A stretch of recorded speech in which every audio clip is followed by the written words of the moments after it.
Nous allons continuer notre série dans l'épître de Paul aux Romains ce matin. Et nous allons lire le chapitre 6 de cette lettre aux chrétiens de Rome.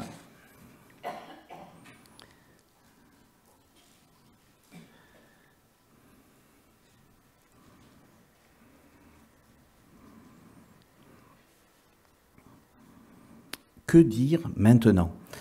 Persisterons-nous dans le péché pour que la grâce abonde? Loin de là. Puisque nous sommes morts pour le péché, comment pourrions-nous vivre encore dans le péché? Ne savez-vous pas que nous tous qui avons été baptisés pour Jésus-Christ, c'est en relation avec sa mort que nous avons été baptisés? Nous avons donc été ensevelis avec lui par le baptême, en relation avec sa mort, afin que comme le Christ a été ressuscité d'entre les morts par la puissance glorieuse du Père, nous aussi, nous menions une vie nouvelle. Car si nous avons été unis à lui par une mort semblable à la sienne, nous le serons aussi par une résurrection semblable à la sienne. Comprenons donc que l'homme que nous étions autrefois a été crucifié avec le Christ, afin que le péché, dans ce qui fait sa force, soit réduit à l'impuissance, et que nous ne servions plus le péché comme des esclaves. Car celui qui est mort a été déclaré juste, il n'a plus à répondre du péché. Or, puisque nous sommes morts avec le Christ, nous croyons que nous vivrons aussi avec lui, car nous savons que le Christ ressuscité des morts ne meurt plus, la mort n'a plus de pouvoir sur lui. Il est mort, et c'est pour le péché qu'il est mort, une fois pour toutes. Mais à présent, il est vivant, et il vit pour Dieu.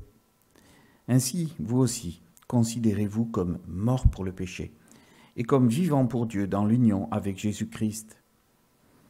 Que le péché n'exerce donc plus sa domination sur votre corps mortel, pour vous soumettre à ses désirs.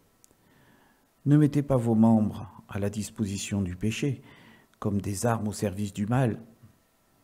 Mais puisque vous étiez morts, et que vous êtes maintenant vivants, offrez-vous vous-même à Dieu, et mettez vos membres à la disposition comme des armes au service du bien. Car le péché ne sera plus votre maître, puisque vous n'êtes plus sous le régime de la loi, mais sous celui de la grâce. Mais quoi? Allons-nous encore pécher sous prétexte que nous ne sommes pas sous le régime de la loi, mais sous celui de la grâce? Loin de là. Ne savez-vous pas qu'en vous mettant au service de quelqu'un comme des esclaves pour lui obéir, vous êtes effectivement les esclaves du maître à qui vous obéissez? Ou bien du péché qui entraîne la mort, ou bien de l'obéissance qui conduit à une vie juste. Mais Dieu soit loué. Si autrefois vous étiez les esclaves du péché, vous avez maintenant obéi de tout cœur à l'enseignement fondamental auquel vous avez été soumis. Et à présent, affranchis du péché, vous êtes devenus esclaves de la justice. Si je parle ici à la manière des hommes, c'est à cause de votre faiblesse naturelle. De même que vous avez offert autrefois vos membres en esclaves à des passions dégradantes et immorales pour vivre une vie déréglée, de même offrez-les maintenant en esclaves à la justice pour mener une vie sainte. Lorsque vous étiez encore esclaves du péché, vous étiez libres par rapport à la justice. Or, quels fruits portiez-vous alors? Des actes dont le seul souvenir vous fait rougir de honte aujourd'hui, car ils conduisent à la mort. Mais maintenant, affranchis du péché et devenus esclaves de Dieu, le fruit que vous portez, c'est une vie sainte, et le résultat auquel vous aboutissez, c'est la vie éternelle. Car le salaire que verse le péché, c'est la mort. Mais le don gratuit que Dieu accorde, c'est la vie éternelle dans l'union avec Jésus-Christ, notre Seigneur.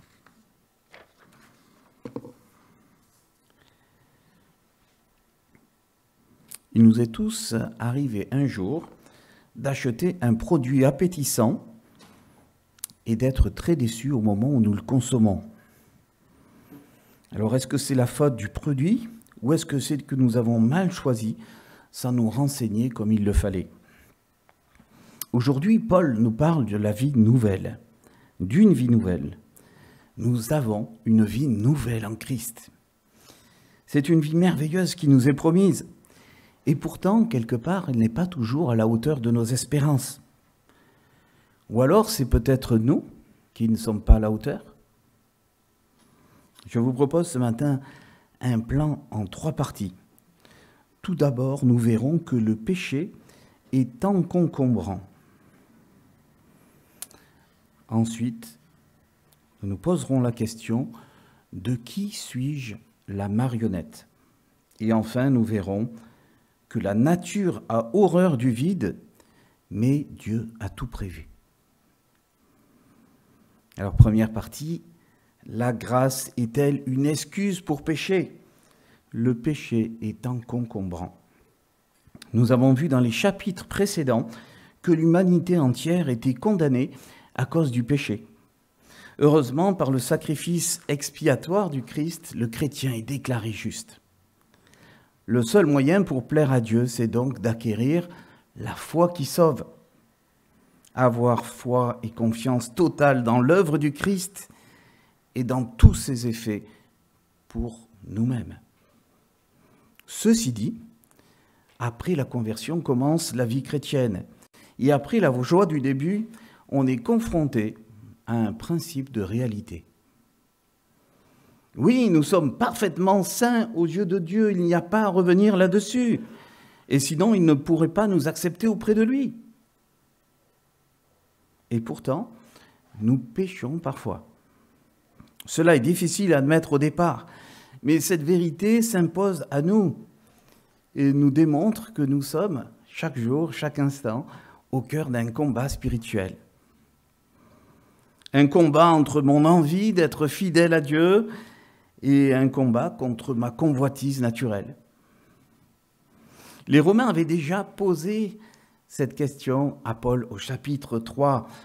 Et Paul leur avait dit, mais à vous entendre, pourquoi ne pas faire du mal pour qu'en sorte le bien? Avec clarté ici, Paul dit aux chrétiens de tous les siècles que nous sommes morts pour le péché. Pas question de s'y complaire ou même de s'y vautrer. Paul nous identifie au Christ par sa mort et sa résurrection dans ce passage. Christ est mort pour le péché. Alors, nous sommes morts pour le péché. Christ est ressuscité. Alors, nous sommes nés pour vivre une vie nouvelle. La résurrection du Christ que nous fêtons ce week-end est la marque d'une vie nouvelle par et pour le Christ. Il y a quelques mois en arrière, ça fait même un petit moment, nous avons planté un petit plant de concombre dans notre jardin à Entresaint. C'était la première fois. Enfin, quand je dis nous, c'est Laurence. J'ai été surpris de voir combien cette plante, je ne sais pas si vous en avez fait l'expérience, s'est développée à toute vitesse pour gagner tout un grand périmètre. Ça prend de l'espace, hein, une plante de concombre. Ça se répand. Et puis, quel bonheur de voir le nombre de concombres qui se multiplient, qui grossissent d'un jour à l'autre. C'est petit, ça devient comme ça. C'est merveilleux. Cette plante du concombre a produit de nombreux concombres, et non pas des tomates, par exemple, ou des pommes de terre. Vous êtes d'accord? Ça serait illogique. Le Christ, notre concombre en chef, en qui nous sommes unis, veut que chacun d'entre nous devenions de magnifiques concombres. Que nous soyons de la même nature que lui, que nous ayons une nature sainte qui a un bon goût et de la saveur. Mais comment arriver à ce résultat? Comment lutter contre le péché qui est tapis à notre porte? Voyons dans cette deuxième partie la lutte contre le péché. De qui suis-je la marionnette? Et Paul nous dit que l'homme que nous étions autrefois a été crucifié avec le Christ, afin que le péché, dans ce qui fait sa force, soit réduit à l'impuissance. Ici, Paul affirme quelque chose de très fort. Christ a fait en sorte que le péché soit impuissant. C'est ce que Paul dit. Alors si, dans notre entendement, nous ne le comprenons pas ainsi, ou si nous ne le vivons pas ainsi, peut-être que nous avons encore des choses à apprendre dans notre vie chrétienne. Car selon Paul, le Christ, lui, excusez-moi de vous dire ça, mais il a fait le job. La balle est dans notre camp. Je me rappelle du dessin animé de Pinocchio. Vous l'avez vu ?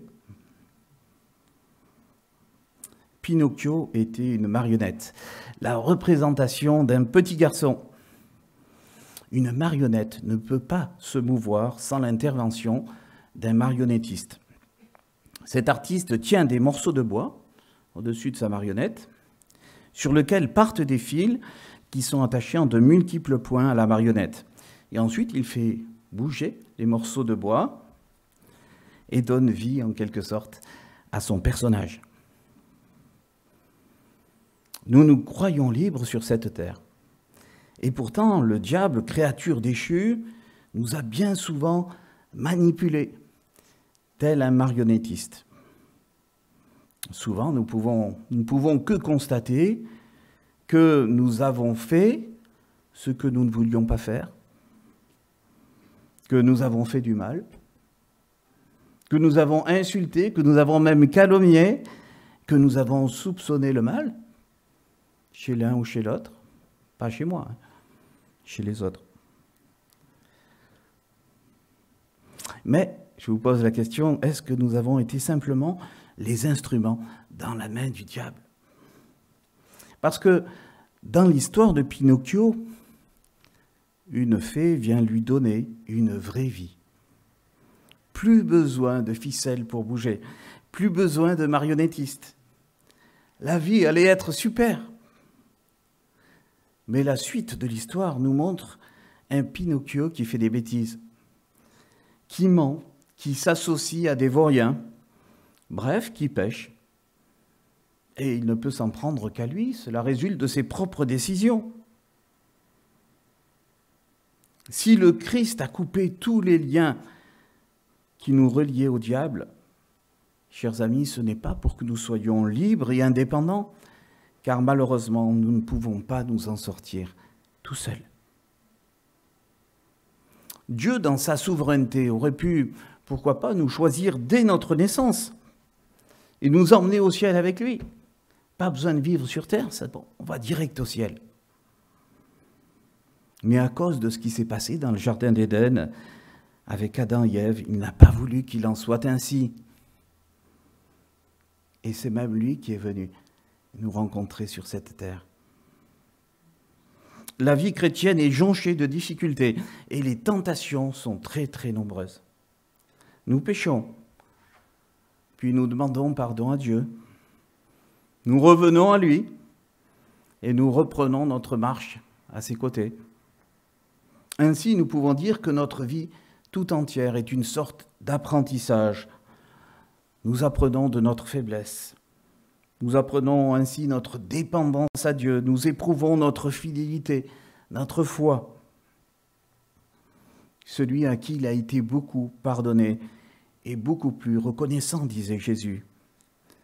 Notre Maître Jésus n'a jamais péché, lui, même dans la souffrance. Lui, Dieu le Fils, s'est soumis en tout à Dieu le Père, en nous montrant le chemin à suivre. À la fin de l'histoire, Pinocchio, ayant affronté bien des difficultés et des épreuves, a été transformé en un vrai petit garçon. Combien son créateur, Geppetto, a été heureux et joyeux de tenir cet enfant dans ses bras et même, si je me rappelle bien, de danser avec lui. Notre Père céleste connaît nos difficultés, nos limites, mais nous lisons dans 1 Corinthiens 10, 13, un texte qui nous rassure déjà un peu. Les tentations qui vous ont assaillis sont communes à tous les hommes. C'est un fardeau que nous portons tous. Dieu d'ailleurs est fidèle et il ne permettra pas que vous soyez tentés au-delà de vos forces. Au moment de la tentation, il préparera le moyen d'en sortir pour que vous puissiez y résister. Il existe un moyen. Chaque fois que nous sommes tentés, nous pouvons prendre ce moyen, ou nous pouvons faire à notre guise. Alors que faire pour, comme le dit le verset 12 de notre texte, que le péché n'exerce donc plus sa domination sur notre corps mortel pour nous soumettre à ses désirs? Eh bien, je vous propose de voir cela dans notre troisième partie que j'ai intitulée « La nature a horreur du vide, mais Dieu a tout prévu ». Paul utilise deux images pour se faire comprendre aux Romains. Tout d'abord, offrir nos armes et notre corps. Verset 13, « Ne mettez pas vos membres à la disposition du péché comme des armes au service du mal. Mais puisque vous étiez morts et que vous êtes maintenant vivants, offrez-vous vous-même à Dieu et mettez vos membres à sa disposition comme des armes au service du bien. » J'aime assez cette image discrète que Paul utilise. Offrez-vous vous-même à Dieu et mettez vos membres à sa disposition comme des armes au service du bien. Au temps du Moyen-Âge, des seigneurs locaux faisaient allégeance au roi ou au seigneur le plus puissant de la région. Et ils mettaient leurs armes au service du Seigneur. En cas de conflit, donc, ils s'engageaient à venir offrir leur aide, quitte à être blessés ou même à être tués. Nos armes ne doivent pas être au service du mal, mais du bien, nous dit Paul. C'est à Dieu que nous devons faire allégeance en offrant nos vies. Il me semble que l'apôtre Paul souligne deux choses ici. D'abord, qu'il y a une décision personnelle, une volonté qui doit se manifester. Contre le péché, nous devons dire non. Pas seulement maintenant, mais dans les jours qui viennent, n'est-ce pas? Toute notre vie. Pour le chrétien, le baptême d'eau en Christ marque ce départ, cette nouvelle vie, par et pour le Christ. Nous ne sommes pas sauvés pour créer notre propre royaume, mais au contraire pour rentrer dans le royaume du Christ et nous soumettre à notre roi. Ensuite, cette décision doit se manifester par des actes concrets. Et il dit même par l'obéissance au versets 16 et 17. Ça signifie que notre vie chrétienne va demander certains renoncements qui pourraient nous paraître pourtant légitimes, mais qui ne sont souvent que le reflet de notre tendance à vouloir régner à notre guise à nous. Mettre nos armes au service du bien, notre corps à sa disposition, eh bien, ça nous fait penser à plein de versets dans la Bible, n'est-ce pas? Par exemple, que nous devons porter notre croix et marcher à sa suite, que nous devons nous identifier à ses souffrances, que nous devons offrir notre corps comme un sacrifice vivant, saint, et qui plaise à Dieu. Nous verrons ça un peu plus tard. Et Paul rajoute au verset 14, « Car le péché ne sera plus votre maître, puisque vous n'êtes plus sous le régime de la loi, mais sous celui de la grâce. » Et donc là, à partir de là, Paul utilise une autre image, celle de l'esclave, de l'esclavage. Est-ce que vous avez réalisé, chers frères et sœurs, que vous êtes tous des esclaves ce matin? Alors, il y a un chant tout à l'heure qui disait « Je ne suis plus sous l'esclavage. » Oui, je ne suis plus sous l'esclavage du péché. Mais pourtant, je suis toujours esclave. Vous allez voir ce que dit le texte. Dans l'Antiquité, il y avait des millions d'hommes et de femmes qui étaient des esclaves, qui avaient ce statut. C'était une profession. Alors, certains subissaient cela, parfois, les prisonniers de guerre, par exemple, ou ceux qui devaient se mettre au service de quelqu'un pour payer leurs dettes parce qu'ils n'y arrivaient pas.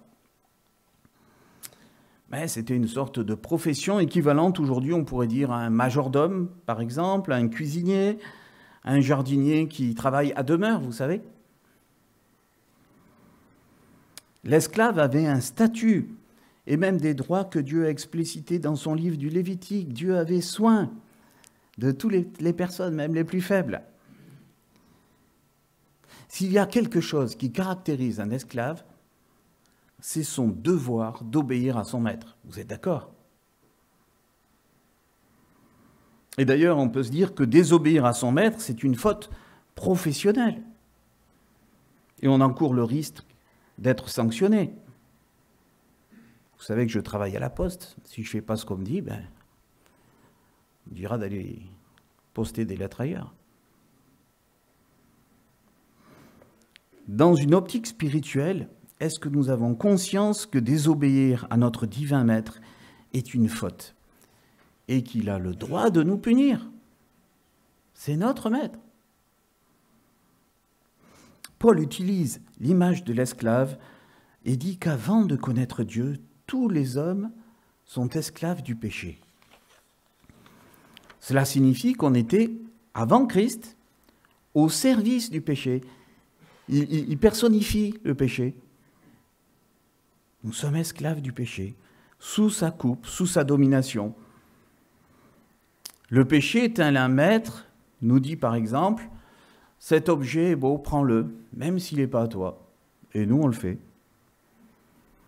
Et vous savez pourquoi on le fait? Parce que le péché n'a pas de règles ni de limites. Mais le Seigneur sait toutes ces choses, il connaît notre cœur.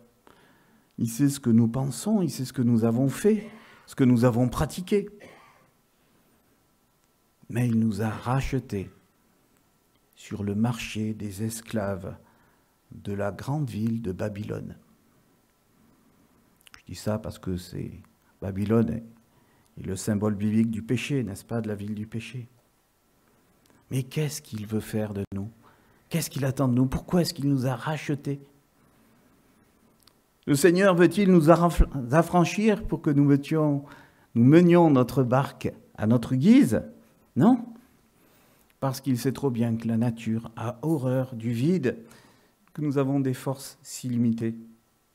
Il sait très bien que nous retomberions dans nos travers sans son aide. Alors il a une idée géniale. Pour nous permettre de sortir de cette spirale infernale du péché, Jésus veut nous prendre comme esclaves pour Dieu son Père. Si moi, le Seigneur et Maître, je vous ai lavé les pieds, vous devez vous aussi laver les pieds les uns des autres. Un serviteur n'est jamais supérieur à son maître. Si vous savez ces choses, vous êtes heureux, à condition de les mettre en pratique. Donc Jésus nous montre que nous devons, comme lui, si lui a été serviteur, nous devons être des serviteurs, nous aussi. C'est la traduction, l'équivalent du mot esclave. Hein? Si nous acceptons d'être esclaves de la justice de Dieu en ayant une bonne compréhension de cela, c'est-à-dire d'être esclaves dans un bon esprit volontaire, alors nous ne subirons pas cet état d'esclave que Paul décrit comme esclave de la justice de Dieu. Nous étions esclaves du péché, nous sommes devenus esclaves de la justice de Dieu. Nous ne sommes pas sans rien perdus seuls. Cet esclavage nous permet de rester humbles, chers amis. Nous avons besoin de rester humbles. Mais surtout auprès de notre Maître. Ainsi, nous sommes gardés de nos mauvais penchants. Voilà le but. Un esclave est attaché au service de son maître. Il n'a pas le droit de partir faire la fête comme ça. Il doit lui demander la permission s'il veut partir. Ainsi, l'un des buts pour lequel nous sommes esclaves de la justice de Dieu, c'est d'être gardés de nos mauvais penchants. Voilà ce que je trouve génial comme idée. Quelque chose qui apparaît rébarbatif et quelque chose qui nous garde auprès de lui. Il est incomparablement mieux d'être, comme Paul le dit, esclave de l'obéissance qui conduit à une vie juste, plutôt que d'être esclave du péché qui garantit à coup sûr une vie chaotique faite de tristesse et de déception. Et nous l'avons tous expérimenté. Chers amis, en conclusion, il me semble que ce texte nous projette de manière assez pratique sur notre vie chrétienne et sur ses enjeux. Et la question que nous pouvons nous poser, c'est est-ce que nous sommes satisfaits de nos vies spirituelles et des fruits que nous portons? Regardons-nous, faisons un petit bilan sur nous-mêmes. La vie chrétienne est-elle idéalisée comme ce produit que nous imaginions si bon et qui nous déçoit quand nous le goûtons? Eh bien, comme d'habitude, le problème ne vient pas de ce Christ, de ce qu'il nous a offert et obtenu, mais par notre refus de vivre ce qu'il a prévu pour nous. Mais tout peut toujours changer avec le Christ, parce qu'il est avec nous jusqu'à la fin du monde. Nous ne sommes plus tenus par les fils de marionnettes, mais tenus par la main d'association de notre Seigneur. Voulons-nous accepter simplement cela dans nos vies, mais simplement, mais avec volonté, avec obéissance aussi. Alors, chers amis, pour progresser ensemble à l'Église d'Istres, j'ai envie de dire, motivons-nous les uns les autres par des chants qui honorent notre Dieu, par la confession de nos péchés si besoin, l'un ou l'autre d'entre nous en qui nous avons confiance, par la persévérance à obéir à l'enseignement fondamental que Paul cite au verset 17, par la lecture de sa parole, et puis surtout par sa mise en pratique. Apprenons à apprécier notre état d'esclave, de serviteur qui nous est proposé comme un statut privilégié et non pas comme une calamité. Et ce qui est curieux, c'est que nous aurions du mal à associer le mot esclave et vie nouvelle. Et pourtant, ça va ensemble. Plus nous nous abaissons, plus notre vie auprès de Dieu portera du fruit. Alors, portons ce bon fruit d'une vie sainte qui va étonner notre entourage et qui va toucher encore des cœurs. Parce que si Jésus a gagné notre cœur et notre âme, il le fera encore pour beaucoup d'autres. Amen.